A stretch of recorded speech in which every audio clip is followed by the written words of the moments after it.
Hey, I'm Adam. I'm Bryan. Back with another episode of Buds and Suds. And today we have another one of the Lagunitas one-hitter series. This is the Willettized Coffee Stout 2017 vintage.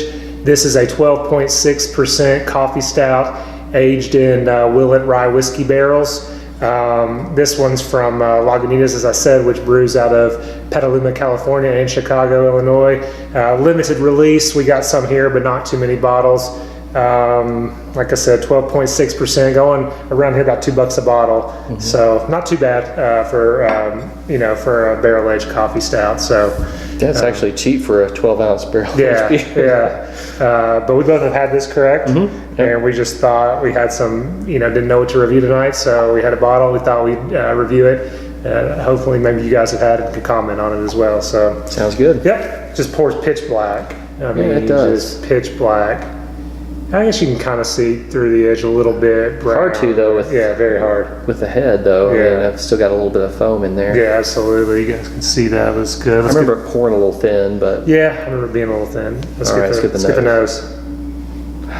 Huge. Yeah, just get coffee right up front. Huge coffee, a little bit of roast, a little bit of peppery, kind of like a combo of that greenish coffee and so you get the roasty. You get the espresso. I get a hint of it. Okay. Yeah, I get a hint. I mean, I get kind of both, but it doesn't come off as one or the other solely. I just get mostly coffee aroma, maybe a hint of roast, but I don't get much barrel character. No bourbon from it. Do you? Not much. I mean, that coffee's pretty. That coffee's pretty. It's strong. Yeah.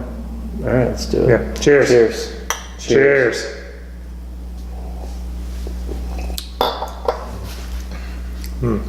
Yeah, that's nice. I got that coffee, then I got this kind of sweet molasses brown sugar flavor behind it. I get a little bit of that, but I still get some roasted malt through it. Or it could also be the coffee, but it's not astringent. I don't get the peppery espresso that you were talking about on the nose. No. It just tastes like a little bit of coffee added, kind of, is really what I get. Second sip, I got some more burn in there. Got a little bit of that whiskey burn. Then more big coffee. Like, I agree, not much of that peppery, like the green coffee. It's definitely more a roasted coffee. Yeah, I feel like I'm getting some of that rye character from it because I'm starting to get a little bit of that peppery, just a little bit, a hint of that. Yeah. Definitely more bourbon or whiskey character on that second sip.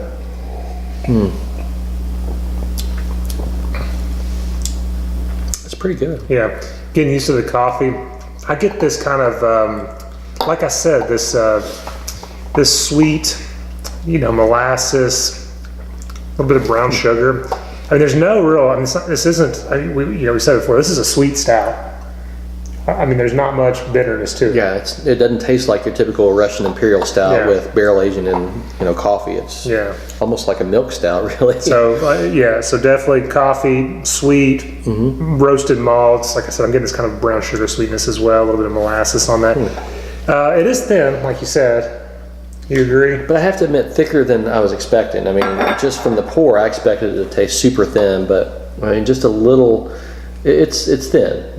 Don't get me wrong, but I expected it to be even thinner. Yeah, definitely get some of that whiskey character there. The more I get into this, took a little bit bigger sip. Definitely get that kind of barrel character, the woodiness to it, char, get all that in there, and rye, some of that spiciness you talked about in there. I like that. I don't know if I would pick that out blind. I might have just said bourbon barrel. I'd have been having a good day to say, oh, that's rye. I get a little spiciness in there. But knowing it's there, I definitely can pick that out. It's good. It is good. I think you have to get past the coffee, though, to get to that. Because, I mean, the first few sips were all coffee, which I don't have a problem with. I think that's good. But once you start getting acclimated to that, I think you get a little of the other nuances, which make it a better beer. Yeah. No, I mean, this is definitely a sipper at 12.6, but it's good. It's solid. I'm going 4.33. Okay, I was thinking 4.25, so I'll stick with that. I like it a lot. I'd buy more of it. Yeah. Now, I think some people have actually, if I'm not mistaken, have been hating on this one. Do you know why? I'm not sure.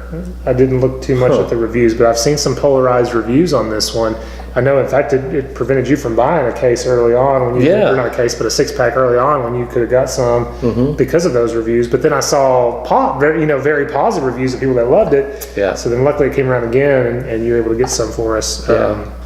So I'm not sure. Maybe I'm not sure what they hated on this. I don't know. If you didn't like this one, let us know why. Tell us why. Because I mean, it's not like the biggest, greatest beer, but I don't see much that, like, if I've gotten this twice at 2 different times, you know, on tap, and like the first time it didn't prevent me from getting it. The second time I enjoyed it enough to go back and get more. So I'm not quite sure if people were really disliking it, what it was.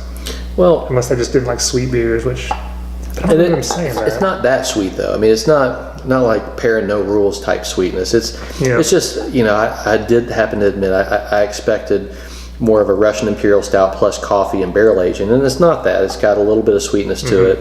I don't know that you would call it a milk stout because of the sweetness. It doesn't have that lactose flavor.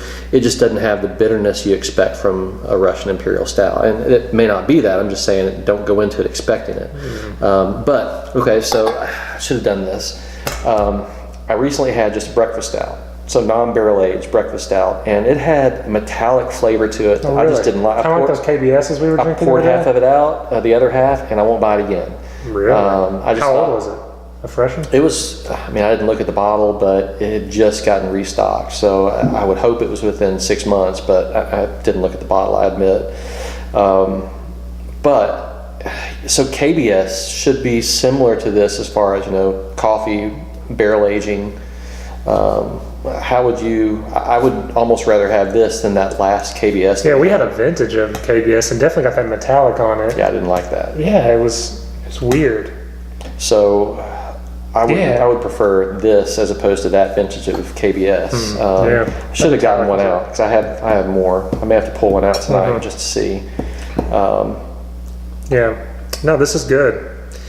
I'm not sure. Again, I can see a little bit of maybe not quite a great integration of the coffee with the other flavor. Like as I'm trying to find things to say wrong. Like maybe kind of coffee and then this sweetness. I don't know.